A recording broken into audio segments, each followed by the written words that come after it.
Welcome, this is Josh Rees with Mile High Church in Lakewood, Colorado. Thank you for tuning in to our podcast today.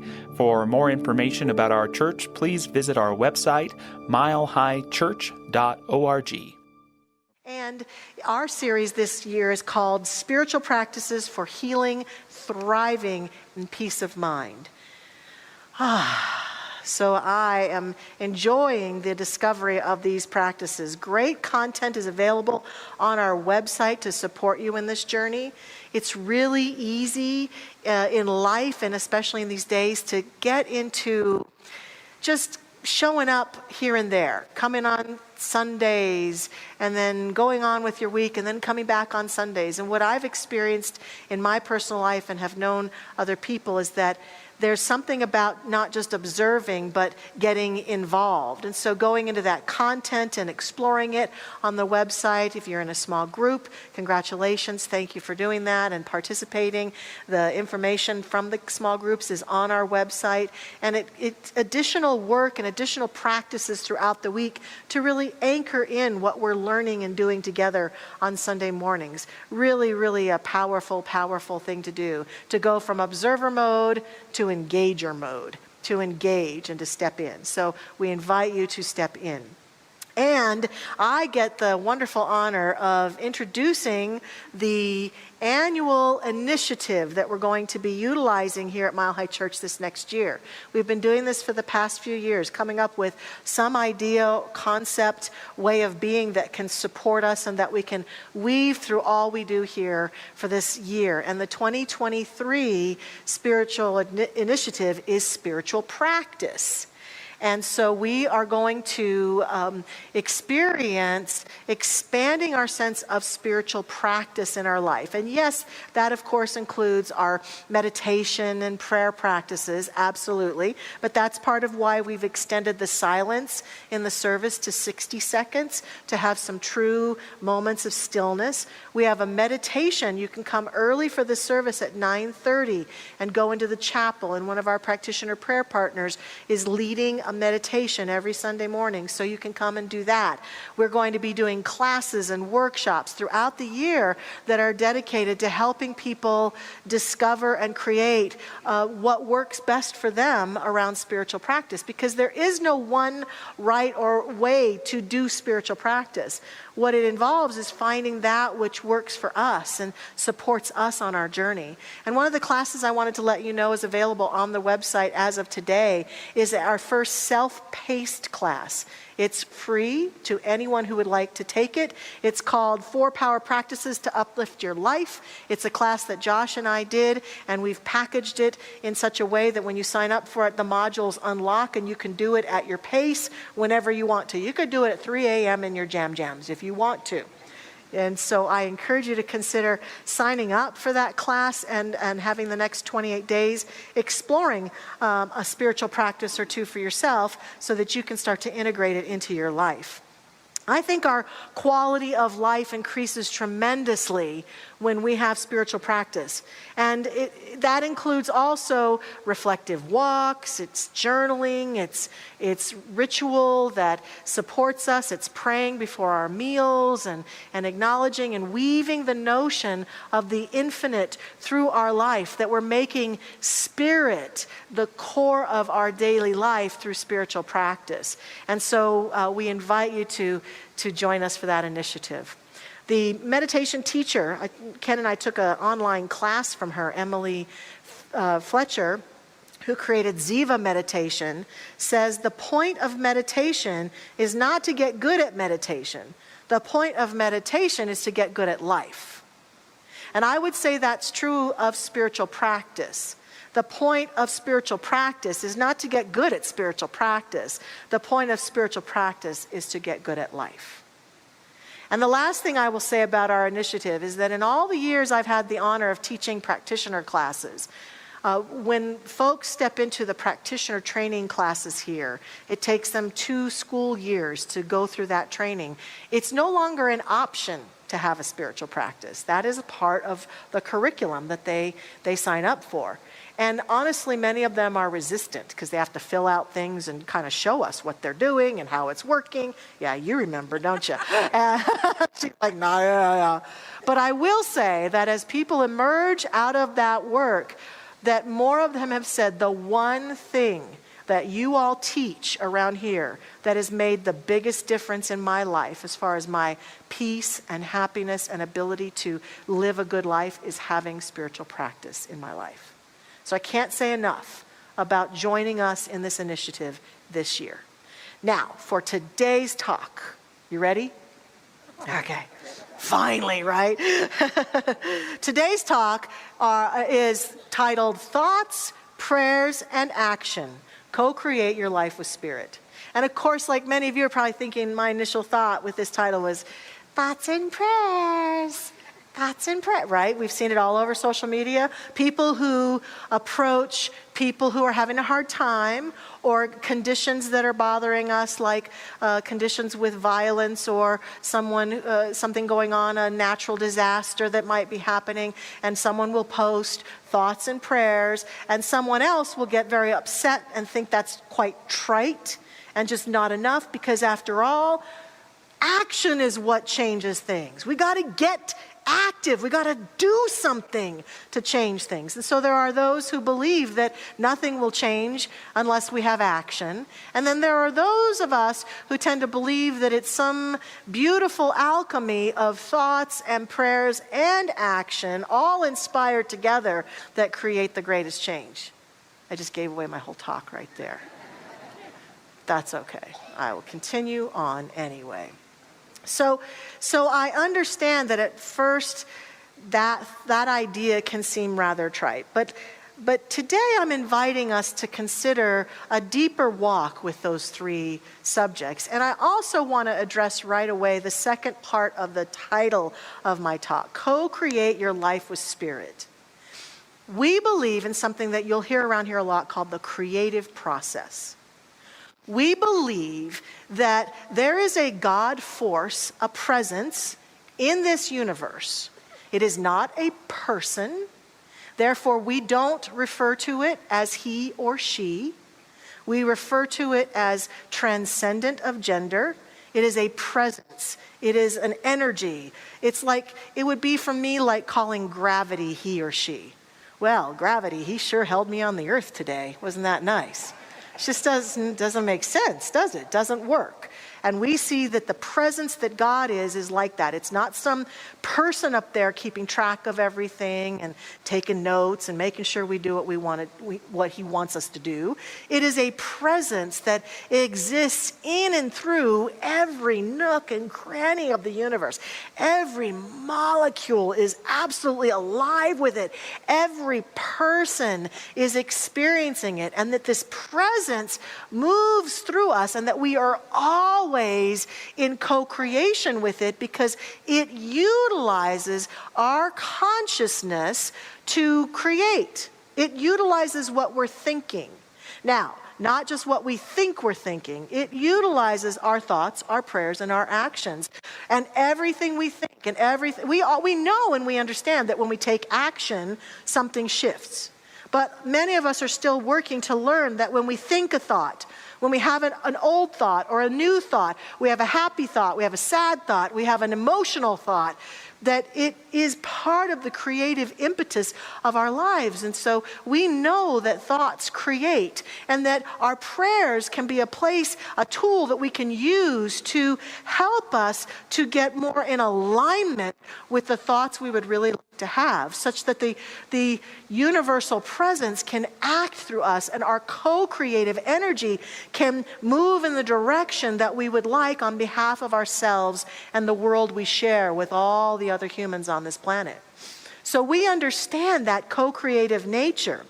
Prayer for us then is affirmative, because we are using our conscious awareness to consciously direct the power of that creative force in a way that serves us and in a way that we feel called. Ernest Holmes has a quote, our founder, and it's based on one of the phrases that Jesus said. Jesus said, "As ye believe, it is done unto you." And so Ernest Holmes says, we now come to a definite teaching regarding prayer. We shall receive that for which we ask. It shall be opened to us when we knock, and we shall find that for which we are searching. This teaching implies the definiteness of spiritual and mental work. God is intelligent mind and spirit, and there is a direct response from this universal intelligence to our intelligence. If we ask for bread, we shall not receive a stone. But we are told we must ask believing if we are to receive. And so a huge part of our teaching is all about this notion of thought and learning to get really rigorously honest with ourselves about what do I really believe and what am I choosing to allow to be created through me through this filter of my own thoughts. There's a cartoon I saw on social media this last week. It's from Save the Bees Australia. I don't have an image of it here. I wish I did. I didn't get it in time. But Jose Maria Nieto originally posted this in 2019, and people have changed it every year to put the right year in. And here's the cartoon. I'll describe it to you. It's two little beings, and one being is down on the earth with gardening tools, gardening, and the other being is standing behind the gardener. And the being behind says, "Why so optimistic about 2023? And the gardener says, "I think it will bring flowers." And the other one says, "Well, yeah, how come?" And the gardener says, "Because I'm planting flowers." That's you, that's me. That's how the universe works. If you want to know what 2023 will bring for us, it will be in the genesis of what it is we're thinking about, as Dr. Barry would sing right now. If he could pick up a guitar right now and start playing, what we're thinking about. What we are giving energy to in our mind, in our emotional body, what we're putting our thoughts and energy and consciousness towards will be as assuredly manifest in our lives as that gardener who plants those flowers. And so part of why we resist, I think, the notion of thoughts and prayers is that it reflects back to a part of this creative process that we're not so comfortable with. It can seem so trite because one of the challenges is that when we learn these tools and start to use them, we often start at the very top level of things, at the surface, and we don't dive deeper. A question I ask myself when I want to create something in my life, when I want to use affirmative prayer, when I want to plant a new seed, I want something new, is I will now ask myself, what is my motivation for wanting this? Because I've discovered that when my motivation is kind of at the surface level versus at the deeper level, if I can articulate the motivation for the things I want to create from that deeper spiritual level, there's more oomph, there's more power, and I'm more invested in what it is that I'm doing. I love the picture from those success posters of the iceberg. I'm sure many of you have seen it, where they show the whole iceberg and they show the surface of the water. And then the tip of the iceberg is right here, but the body of the iceberg is below the surface. That's you and me also. What's at the tip of the iceberg is I can see you, you can see me. We can see what color hair we have, we can see our bodies and what we like to wear. We can see kind of where we go and what we do. And with social media, we can see a lot more about each other, right? And so we can see what's going on in people's lives. But there's so much below the surface that we can't see about each other and that we often refuse to pay attention to about ourselves. And so what happens is that we take these wonderful principles of transformation and we just deal with the tip of the iceberg. And then they can seem a little trite at times. Positive thinking, positive thinking.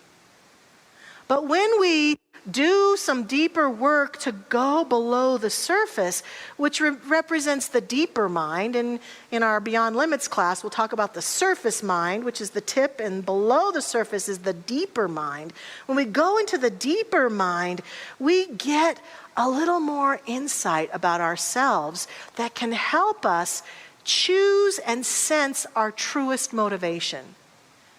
So here at the top, at the tip of the iceberg, let's say I want to change my career. I want to expand. I want to get a promotion, or I want to change my career and do something different, or I've got a dream I want to do. Well, in the surface level, all we tend to think about is business plans and who do we need to talk to, where do we need to go, and who do we need to get to listen to us. When we're willing to go into the deeper motivation, we might find that there's a part of us that says there's a deeper motivation for me to be fully expressed and to share my gifts and talents in the world, to feel fulfilled in this life. If we're talking about relationships, I want a romantic relationship. I want to be in partnership. And so we might, at the surface level, our motivation for that might be because I don't want to live this life not loved, and because I want someone to go on dates with, and I want to have somebody to go to parties, and I want to be like them, and I want to feel that I am enough and that I'm lovable. I want to be in a relationship. But when we go into the deeper realm, my motivation might be, I want to know God intimately through partnership and the beloved. If we talk about finances, I want more money. I want to have more money. I want to be financially secure. I want to be sure that I can do everything that I want to do. When we go down into the deeper levels, we might feel that sense of money is God in form and is a tool for me to not only live out my best life, but to express myself fully in the things that I want to support. And in our bodies, I want to be healthy and strong and thin. I know a lot of us we've gone on diets for the first of the year. The surface level, I know for me, when I've struggled with this issue, when I first started out as a kid wanting to lose weight, it was because I wanted people to think I was thin and pretty, because I wanted to impress everybody, and everybody would be happier with me, and I would be more lovable and accepted if I just was thinner and prettier. Now, in that deeper motivation, as I've changed my life and learned tools and learned what works for me, I want this body to be an instrument for the divine to express itself and to be clear, a clear channel. So it needs to be alive and sober and connected. There's a deeper motivation afoot, and what we find is that when we allow ourselves to do the deeper work, to claim the deeper motivation, our thoughts, prayers, and actions shift dramatically. And when our thoughts, prayers, and actions shift dramatically, our outcomes shift dramatically. Now, I want to be clear. There is nothing wrong with the surface, the tip of the iceberg. Nothing wrong with it. If that's where you're most comfortable and that's where you want to live, I have no judgment about it. But if you are craving a deeper walk with spirit, that song that Lauren sang, God is my career. God is the voice I speak with. God is the dance I dance. And I think, like Deepak Chopra says to us, every desire we have is really not a desire for that thing or that experience. It's a desire to know God. It's a desire to experience and know God in the realm of that situation, expression, part of my life. And I think that's what we're craving. That's what we crave most. And so to give that to ourselves requires that we become willing to dive a little deeper. Neil Donald Walsh said, every decision you make, every decision that you make every second is not a decision about what you do. It's a decision about who you are. And here's what I know. I know who you are. I know who we are. We are God in form. And when we start to make decisions based on the motivation for a deeper walk in and as the divine, something shifts dramatically. I'm inviting us into that, to take our thoughts and prayers and actions from that realm of just the surface and into that deeper realm, that what I call holy motivation. Holy motivation. Not motivated by what I can get, not motivated by how I'll look, how I'll impress people, not motivated by the pain from my past and getting over it and doing it better than someone else, but motivated by the deep call within me to thrive and to be the highest and best version of myself, not for everybody else, but because that's what I came here to do, and it's what you came here to do. And it's what I know that if we don't give some time and attention to, when the moment comes for us to walk over the threshold into the next life, some part of us will say, oh, it was great, and I didn't do what I came here to do. It's that kind of moment for us, an invitation into divine alignment and utilizing the structure of thoughts, prayers, action. What does that look like? Well, to me, that looks like holy motivation is supported by holy thoughts. Holy thoughts are allowing ourselves to observe our thoughts. I've said before, one of the greatest gifts of this teaching is that it's taught me to watch my thoughts. And that's not always a happy journey, I'll tell you. The neighborhood in here isn't always as friendly as I'd like it to be, right? But the good news is that I have learned to pay attention. Not obsessively. It's not like, oh, I had a negative thought. Oh, no, oh, no, oh, no. It's not like that.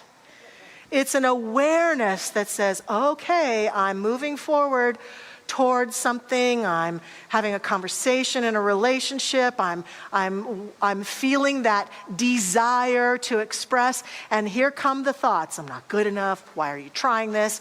You'll never be successful. You're going to fail like you did last time. Oh gosh, who do you think you are? Those thoughts are not holy thoughts. But when I understand that and I can observe them and not be afraid of them, and I've got tools that can help me look them squarely in the face and transform them, I can say, yeah, there's my negative voices again. I see you, I hear you. And just like Dr. Barry read, our founder says, we can begin to replace those sad, negative, hurtful thoughts with new thoughts. Sometimes it takes a little more work, especially in that deeper realm. It takes some forgiveness work, which we're going to talk about in a couple weeks. It takes a willingness to let go and stop thinking that thought. It takes utilizing spiritual practice to begin to heal our thoughts. And every thought we have launches off chemistry. We absolutely know this. They have things that can absolutely test that. They can put little machines on our head. And that's why there was a book years ago that said you can't afford the luxury of a negative thought. Especially negative thoughts towards ourselves. Self-hatred, self-demeaning. Those thoughts, they are chemistry that just launches into our body and launches into our nervous system. And they don't serve us one little bit. But we're addicted to them sometimes. We're just like any other addict who's addicted to alcohol or drugs. We are addicted to negative thinking, sometimes individually and sometimes collectively. And so our work is to become the observer of our thoughts and strive for holy thoughts and be willing to see the patterns and see that we need to shift or we need to change, that we either need to think a new thought, or if it's really hard to change that thought, to get help so that we can have a new thought. So we have to start taking time to listen to our thoughts, to pay attention to our thoughts, to notice what we're thinking at different times of our life, and then to begin to choose thoughts that are easy to change, thoughts that aren't so easy to change. Absolutely, thought matters. And remember, thought isn't just the thoughts you think. It's also the emotional stuff that comes with thoughts. That emotional stuff has a thought behind it. Usually our deepest angst is born out of some thought. Every thought that rises to the surface has a pattern below the surface that it represents. And we honor and we respect it, but we don't have to keep it forever. We can change our thinking, change our thoughts, but it requires us to go into those deeper realms a lot of the times and do the work that holy motivation calls us to. Holy prayers. Because we believe that the creative force flows through it, you'll hear that our prayers here are affirmative. We pray as though it is already so. We speak words that are like a series of affirmations. And our practitioner prayer partners have been trained and licensed to do the same on behalf of themselves and other people. And so we pray affirmatively. So the difference might be between, God, fix this for me, and instead we might affirm something. I wrote this down. I accept solutions that are emerging right now. And so that is a powerful difference in how it is we utilize the holy gift of prayerfulness. Affirmative prayer is holy sacred time that allows us to plant seeds of truth from our most authentic place, our oneness. We have a 5-step process you can learn in our classes. I'm not going to go through it today. Ernest Holmes did not necessarily speak a 5-step process, but he stamped his stamp of approval on that. And it's a wonderful way to keep us connected, to keep us from the prayers that might be, I would love to have, chicken. What? I smell chicken, that kind of distraction. So it's a process that once you learn it, it becomes kind of a routine that the mind can go through. And it's not magic, and it's I think it's special, but it's about discipline. It's a disciplined prayer process to take us through a way of praying that can take us into that holy prayerful state so that we can affirm what it is we want to pray about. I fully admit there are times when I'm so caught up in that stuff below the surface, it's just hard to know the truth for myself. And I think Ernest Holmes was a genius in discovering and suggesting that those are the times we need help. And here's the help we need. We need a practitioner prayer partner. We need someone to stand for us. I call that, I have faith in their faith because I'm not having enough faith right now. I can't, for whatever reason, feel the faith flowing through me. So I'm going to have faith in their faith. So I tell my students, when you're here on Sundays, go get one of those prayers from their practitioner prayer partners. They're up here waiting to prayerfully bless you and stand with you. And you can have faith in their faith for something you're concerned about or something that's going well that you want to continue, whatever it might be. Go utilize the prayer ministry out here in the lobby at Mile High Church. Fill out a prayer request. Go online. Did you know 24/7 our website is up and can take prayer requests? You just go to the prayer and care center and you can submit a prayer request. And as soon as a practitioner gets it, they start working on your behalf. We can always be supported in holy prayer. And the last one is holy action. To me, holy action is inspired after prayerfulness. After I've had my holy thoughts and my holy prayerfulness, I will take action. The challenge that many of us have, because we think action is more important or makes a bigger difference, is sometimes we take action that's too soon, that we haven't established the consciousness of, and then we're disappointed when it doesn't work out. And sometimes our actions that we want to take to better ourselves or better the world, quite frankly, are taken out of force. People need to see this my way. If people aren't seeing it my way, then it's wrong. We have to do it my way. I know none of you do that, but just for the people online, I just wanted to get, of action that's born out of fear and worry. Well, what if, I better do something. Temporarily might shift something, but not necessarily. Or action that's based on righteousness, which is similar to the first one. I'm right, they're wrong, and I need to prove to everyone how right I am. Those actions can't work because they're born out of separation. And they're part of the reason I think we struggle individually and collectively to make meaningful change, is that there is a beautiful sense of divine action that when I've stepped out of my spiritual practice and I can say, this is the direction I'm going. I'm going to go serve this organization, or I'm going to make this choice, or I'm going to be about this, or I'm going to write that book. I am going to take that time. I am going to call that person. That inspired action is this peaceful, and I'm not saying that every inspired active moment works out perfectly and beautifully, but it has a greater chance and it feels so much better because there's alignment. There's alignment with us.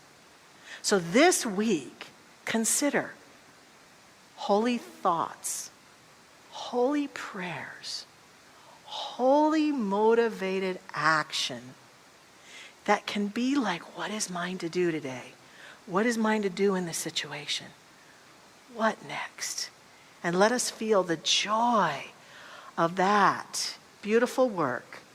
And let us not be afraid to go below the surface into that iceberg that is the true nature of us. Because it is there that, yeah, some of our wounds exist, all of our wounds probably, but so does the holy, holy light that we're seeking so profoundly. And we can dance the dance, and we can be God in form. Let us do that together in prayer right now. Please join me as we take a breath together. I'm going to do a classic affirmative prayer, all 5 steps today, so you can get a sense of it. So we begin with the recognition that there is one presence, one power in this universe that we can use, that is expressing itself through all, in all, as all. It goes by the name God, Source, Infinite Intelligence, the One. So many names, but the name is not nearly as important as that moment where we can feel and sense that all that there is in this universe is that infinite one. Science has shown us that all there is in the universe is energy. And our belief spiritually is much akin to that, a belief that the energy of the universe is God in form, fashioning itself through creation, and that we are a co-creative agent in that process. Therefore, I recognize and honor that as God is right where I am that which God is, and therefore I speak this prayer consciously and conscientiously on behalf of every person who hears my voice this day. And I accept and declare that I and we are one in and as God. That power and that presence is our very presence, is the essence of who each of us is. And therefore, I invite each one of us to consider some area of our life this week that we choose to bring holy thoughts and holy prayer and holy action to. It might be in a relationship, or in our health and well-being, or in our finances, in our spiritual journey, whatever it might be. We just embrace that now and feel that now and envision it as though it were so. And I accept and affirm that for each vision of holy thought, action, or prayer that is in our hearts and souls, that the universe right now is a yes, is saying yes, that the way is made visible, that clarity arises and good flows forth, and that we are agents of divine energy walking forward now, always, every day, in every way, towards that greater good that God seeks to express through us. I affirm and accept that it is done right now. And I'm so grateful that this good is ours, that it is being manifest. So grateful for the good that blesses each of our lives this week. So grateful. I release this prayer now into the action of that law that makes it so. I let go, I let God, it is done. In gratitude and faith, we simply say, and so it is. Amen. Thanks for listening to the Mile High Church podcast. This podcast is made possible by the generous contributions from listeners like you. To make a donation, please visit milehighchurch.org.